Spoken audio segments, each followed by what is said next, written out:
Welcome to EP Daily. Today on the show, we get the first details on the next XCOM in the rundown. Plus, we infiltrate the new Melissa McCarthy comedy, Spy. Get your hands off my boobs! I'm saving you. And then we have a closer look at what to expect at E3 2015. Also coming up, we catch up with the people behind the Cinecoop Film Festival. We take a look back at the PC version of The Elder Scrolls Online to prep for the console version, and much more today on EP Daily. Brought to you by EB Games. I'm your host, Victor Lucas, bringing you the latest in everything cool every single day, and there's a 95% probability that I'm about to bring you the rundown. I like those odds. 2K and Firaxis Games have announced XCOM 2, the highly anticipated sequel to their hit turn-based game, XCOM Enemy Unknown. It takes place 20 years after the events of the last game, with humanity having lost the war against the invading aliens and the entire planet under their control. The XCOM fighters will rise from the ashes and form a resistance movement against them, so the roles are reversed. This time, the humans are on the offensive. Like the last game, players will need to use a combination of stealth and firepower to succeed. So what's new this time around? XCOM 2 will offer procedurally generated levels, which means players will never know what to expect. There will also be deeper support for the mod community, allowing more user-generated content than ever before. XCOM 2 will deploy on the PC this November. A Mac and Linux version is also in the works and will ship sometime after that. There's no word yet if it's coming to consoles or tablets. Another Monster Hunter game is on the way. Nintendo and Capcom have announced Monster Hunter X for the 3DS. It will give players a bigger world to explore with new monsters to catch, and there will be new weapons to help you take them down. The developers are also tweaking the combat. There will be more moves and abilities, and each class will have unique special attacks. Monster Hunter X will hit Japan this winter. There's no word yet on when the game will find its way to North America. Some of the previous Monster Hunter titles have taken more than a year to cross the ocean, so hopefully we won't have to wait that long.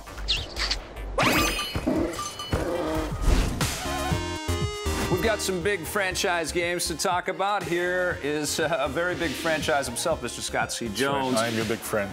Monster Hunter X. Are you excited? Are you a huge Monster Hunter fan? No, you know I'm not a huge Monster Hunter fan. I like the idea of Monster Hunter, but every time I try to play these damn games, they're just too big and too dull for me. I like the concept more than anything else. Monster Hunter 4 Ultimate was a fantastic Your favorite? Nintendo 3DS, the new Nintendo 3DS game. It came out with the launch of the new console, which was a terrific pairing.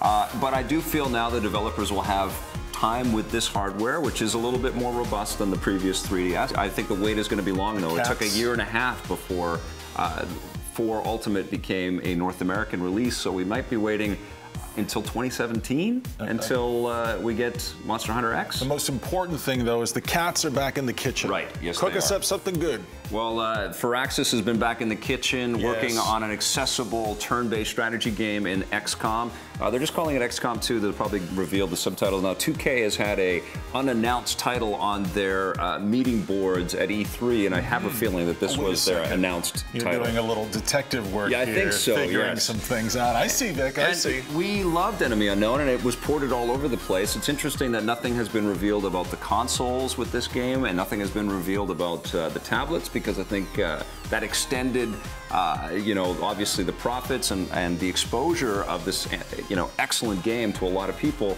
but it is very at home on a Mac or a PC for sure. I almost wish they'd start there this time. I don't know why we need to push it onto the PC or onto the consoles again. Yeah. Because it felt as a touchscreen kind of experience, that's really where it's most comfortable. I think the margins are just higher when you've got a, you know, a higher resolution device, or you're playing it on a big screen television or something like that. I think they can charge a little more for it, so they start there and then they port down to the tablets. But XCOM did really well in the App Store. Will aliens and man ever get along? Not if video games have anything to say about it. I don't think so. Yeah, no, this is a great series, and it looks like it's going to be a lot of fun. Man is definitely sort of under the boot of these aliens out there, and it'll be fun to take it to them, I think. XCOM! Yes, all right. Well, right now we've got to go behind the scenes with the new Melissa McCarthy movie. It is called Spy. She knows the identity of all our agents. We need someone to find the bomb without being detected. I'll do it. Okay, thanks, lunch lady. I would have to say the world's most unlikely spy becomes kind of a badass, which never would I think that would be me doing it. Who puts a roof on a scooter? What are you, the Pope? I think how Paul laid out the script, I bought it the whole time. I bought that she was really capable, but didn't have the confidence, and then went out to defend her love and her partner. I love that it unfolds, that bit by bit she gets stronger and stronger and more confident, and by the end, I'm doing insane things and hanging off helicopters with Jason Statham. Get your hands off my boobs! I'm saving you! There was a couple of scenes that changed and transformed into something much, much better for me. You know, you just have to go and trust with what Paul says. Oh dear, did I forget to knock? I've never quite done it in something that is so specifically funny, and you know, sitting at times opposite Melissa, who is so gifted at it, is quite eye-opening. A, because it's very hard to keep a straight face, and B, because she does it so naturally. She's so incredibly sharp at it. Close one! Nice drone work, Coop! I can kiss you! Oh, well, I would accept that with an open mouth. When I do a movie with Melissa, especially, I kind of let her run with it. You know, I have in the script, this is the dumpy look for her, and then she's the cat lady in here, and then kind of Melissa loves wigs and she loves costumes, and so I really kind of let her go and find these things based on that criteria that I had said earlier. My favorite thing is always she'll send me pictures of her in wigs. And I always open up and just burst out laughing because the wigs are so ridiculous. But when she finds that look that she likes, it's exciting. You may never be as wise as an owl, but you'll always be a hoot to me. What a stupid toast. You're to life. As are you. Working with Melissa is awesome. She's, as we all know, incredibly gifted and so unique and so funny. Did he also make you dress like a slutty dolphin trainer? Just a gift. She's so great and delivers every time. She's an incredible amount of pressure. She's in every scene of this film. It's her film, and she's comes to work every day with bright eyes, bright face, and a mind like a whip. She's so funny and so quick and just brilliant. Don't let me down, Cooper.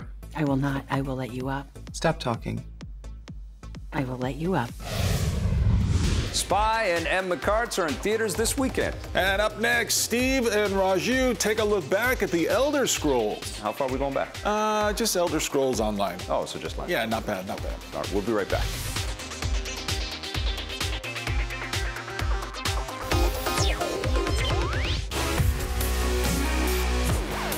Welcome back to EP Daily. The reigning king of the RPG genre is, of course, the Elder Scrolls. Woo! That game went on forever and ever. Now, would that game work online, on the internet? Steve and Raju found out when they originally reviewed the Elder Scrolls Online. The first massively multiplayer online RPG set in the world of the Elder Scrolls. This is a big gamble for Bethesda and for ZeniMax to take this franchise, which has always been about you yourself as a single player exploring the worlds of Tamriel and taking it online, following the World of Warcraft model, following everybody else who's done this. It's a big world. I'm not sure that we're really going to be able to really review much more than kind of like initial impressions of the game. Yeah, you know? it's so huge. This is like hundreds of hours, and this is a lifetime you can invest in this. But I am very curious to know, because I don't think you're an MMO guy, what were your initial impressions of the Elder Scrolls Online? It's Skyrim. Okay, we can go home now. And this starts off like all the games do. You are a prisoner, although in this case you die. You know what? I didn't realize until probably a couple months ago, 2 years after Skyrim's been out, that you always start Elder Scrolls games as a prisoner. Slowly now, you've been through an ordeal. The weird sort of mix here is it has to have that solitary Elder Scrolls feeling and then integrate the MMO stuff. And I think it's sort of, I don't want to say half-asses. No, I think it doesn't do either one really all that well. I mean, what I like about Elder Scrolls Online is it doesn't have that weird kind of database-y interface. It's one thing that's always put me off at Warcraft. Elder Scrolls keeps it simple. I mean, you can bring some of that complexity into it, but it looks like it could be an Elder Scrolls single-player game. See, I think that the other thing with Elder Scrolls is always that there's this sort of moment when the bigness hits you, where you can see the vistas, and you're like, oh my god, this is this world, this is my world, I can do whatever I want in this. And I kind of never got that feeling from this. Not to say that there isn't so much to do, so much to explore, and it rewards you for doing all that, but it still feels a little small, or it just lacks that big feeling. there's a bunch of stuff that I do like here. I think it rewards exploration. I think that there is stuff to find, and really in the crowd in first little while, it's like, oh my God, I found something, yay! And then it gets you going, and then quest upon quest upon quest get piled on you. Yes, some are fetchy, but you know, I like the build-up. I like getting you in. I think it is friendlier than most MMOs in the beginning. I agree, a little more accessible. That was a good idea. But again, I kept coming back to like, who really is this for? Well, I think it's for MMO fans. I mean, there's got to be a crossover between people who play Skyrim, people who play World of Warcraft or other MMOs. And I think it's going to appeal to them because there's just so much to do. I mean, aside from all the RPG stuff you expect, like your skill trees and building up your weapons, there's a whole crafting system, there's a whole alchemy system, there's all this stuff you can do and find in the game. And it covers all of Tamriel. It's like all the provinces you visited in the previous Elder Scrolls games are in this game in one way or another. You're going to visit everywhere you want to visit if you get that far into it. Now, some of the barriers are there's a cost, $60 upfront cost, $15 a month. That could go away in a year. I mean, they're probably just testing the waters. But I still don't think I would ever give up a single-player Elder Scrolls game for this. I mean, if you put this and Elder Scrolls 6 in front of me, it'd be like no contest. I don't care if online lasts the rest of my life. I just don't like people. I don't like playing with people. Oh dear. Well, that is inconvenient, isn't it? Now, we're going to score it up, but this is not a critique of the overall game because you literally need months to explore everything that's here. But in terms of our first initial chunk of the Elder Scrolls Online, what are you going to give this puppy? Not that many bugs, pretty impressive. I'm going to give it a 7.5. Yeah, I'm not sure it's for me, but I like what I saw, 7.5 out of 10. The Elder Scrolls Online hits the consoles on June 9th, so keep your eyes peeled for that. Now you're probably wondering who these three dudes are. This is Jay, this is Alex, and this is Adam, and we are talking about a thing called Cineku, which, Jay, you are running. Tell us what Cineku is. Sure, yeah. Cineku is a new platform and studio model. We did the first one in 2013. And basically, we looked at a way to take what would have normally taken 2 to 5 years for a filmmaker to do on their own and do it in 90 days, and really build those filmmakers entrepreneurs online by getting them to build their audience as well as develop their package and show off their marketing creative at the same time. Let's find out about you two and the movies that you have. I understand we're down to the final 5 at Cineku right now. Right. All right, so Alex, why don't you tell us what your movie is all about? Well, my movie is it's a Western. And, you know, it's not like a normal Western. It's like a spaghetti Western, but with a 21st century update. I want to keep you entertained constantly, like it's a bunch of YouTube shots or something, you know? I don't want those long scenes where you're like, what the hell's going on here? You're kind of making me think of Young Guns. What? It just didn't make much sense is all. Grammatically. So where are you shooting the movie? Have you got that kind of all placed and figured out already? Yeah, well, we've been driving up to Kamloops. We just found a great place there with this crazy guy named Matt with this little, he just built a Western street out there for no reason. That's just because he's crazy. Yeah. So I called this guy up. I was like, look, man, you're crazy. I'm crazy. Can we shoot on your property? And he's like, of course. Of course. All right, Adam, tell us about your movie and some of the concepts that you've got going on there. Cool. I would say it's more our movie because it's a huge collaboration for ours, but the film's called Black Lanterns. It's basically a survival horror monster flick, but it's got some kind of traditional tones. We respect all the genres, but we're kind of trying to create something that none of us have seen before. So we're looking for like a very unique monster, and we're actually talking with Todd from Master Special Effects in Vancouver. Cool. And we're trying to collaborate with him to create something that literally no one has seen before, including us. Who could have done this? Bear? No bear did that. Excellent. Now, are you producing and directing, or what's your role on the movie? So I'm producing, but I co-wrote, and then I'm editing all the videos, and then I'm directing half of the videos and stuff like that. It sounds like such a cliche, but it's just a team effort. Yeah. Now, Jay, how many movies and teams sort of started this whole year of Cineku off? I think it was around 80 this year. When we did Comedy Coup, it was 280, so this was much more manageable. Wow. And you might have heard we're doing Human Town, so we've also got a series going in. But yeah, we're super excited by the talent we saw this year. My job as a studio is to force the creators to be more creative. Yeah. And to, at all costs, not be afraid to offend your parents. Yeah. And I'm a fanboy too, so I've always wanted to start a studio that really made sense for the time we're living in. Yep. And again, I believe that at the end of the day, the fans are the equity. Yeah. Like our motto is, we make films for fans. Yeah. And that's pretty much it. You apes have been accused of intergalactic trespassing. How do you plead? Not guilty! Please, Your Honor, sir, we're but humble entertainers scouting locations for our next film. Entertainers? Good luck with the rest of Cineku 2015, and good luck with you guys and your future careers in the entertainment industry. And stick around when I come back. I'm hanging with Ben and Steve. We're talking about E3 2015. Don't go away.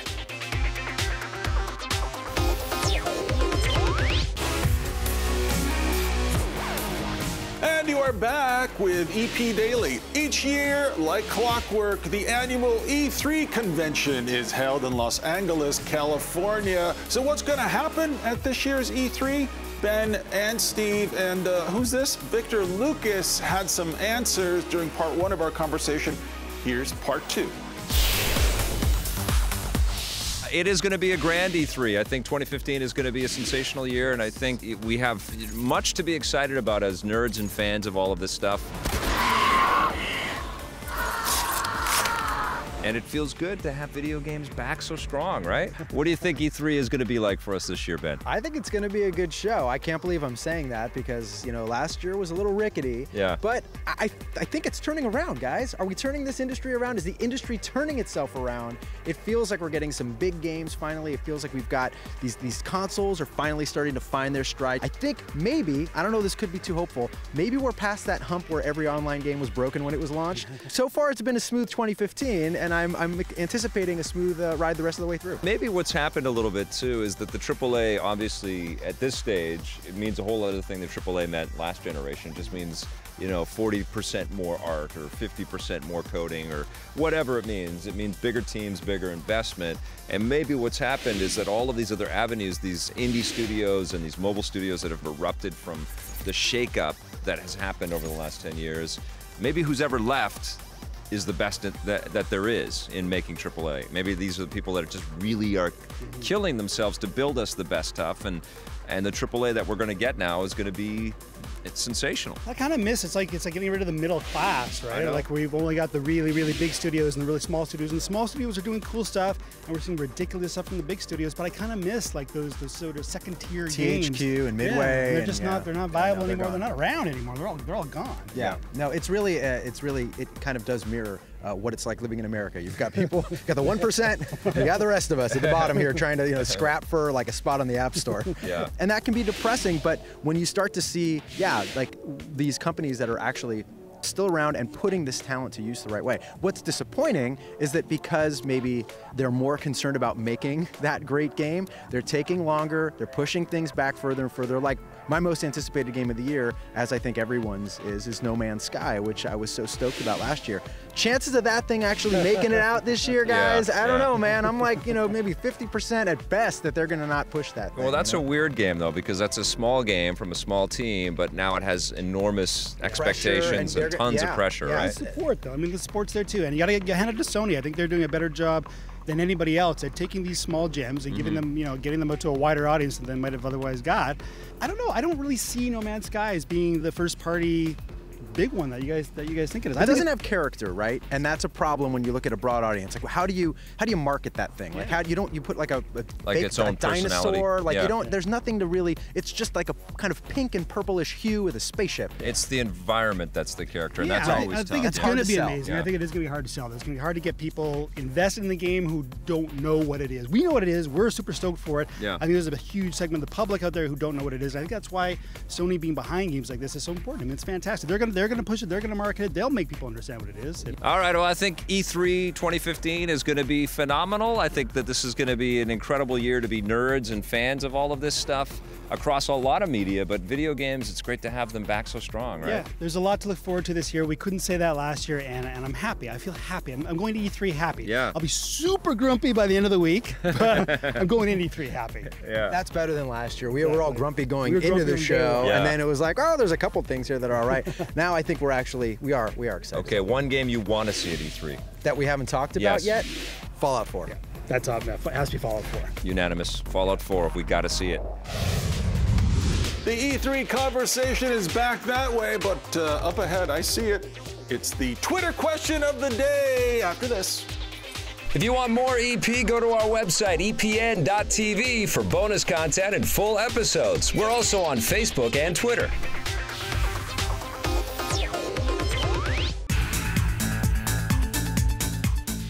Welcome back to EP Daily. It's time for our Twitter question of the day. This one is from DJ Dan the Man asking, who do you think will steal the show at E3? Ben, Steve, and I got some predictions in earlier today. What do you think, my friend? Who's going to steal the show? Nintendo. Yeah? Yeah, I don't know. You know, I feel like they always they don't have everything kind of ready to go, day and date. They kind of announce things and then delay it for 2 more years after that. So, but I always feel like they have surprises for us because of the way they kind of pace themselves. I don't know, Sony's really got to make a move here. They got to do something at E3. It's crazy, right? I mean, they've been winning E3, I think, the last couple of years, but I think they're on the back foot a little bit right now because they're investing so heavily in Morpheus, which is going to be a little bit of a hard thing to show off. I actually think that Xbox is going to surprise us. They may have a new machine, they may have some big sort of exclusive things that they're investing in, and they kind of have to kind of show us how committed to games they are. I can't believe that it's all going to shake out in about a week and a half. I know. Like, that's unbelievable. We're going to have answers on all these fronts just for you guys. That's right. You get caught up on all kinds of cool stuff at EPN.tv. And coming up, we've got a behind the screams, not scenes, behind the screams for Insidious Chapter 3. Thanks for watching, everybody. We'll see you tomorrow. EP would like to thank its sponsors, Nintendo, Xbox. EP's mobile coverage is brought to you by Gameloft, makers of Dungeon Hunter 5, which you can play for free on iOS and Android right now. So much of what set the Insidious movies apart from other horror films is it's very atmosphere-centric. It's all about creating the right tone, the right creepiness of it, and having this world that we've created, the further it hang over our real world, it really lets us the ability to try things that a more reality-based horror might not be able to try. You have to be very careful. If you call out to one of the dead, all of them can hear you.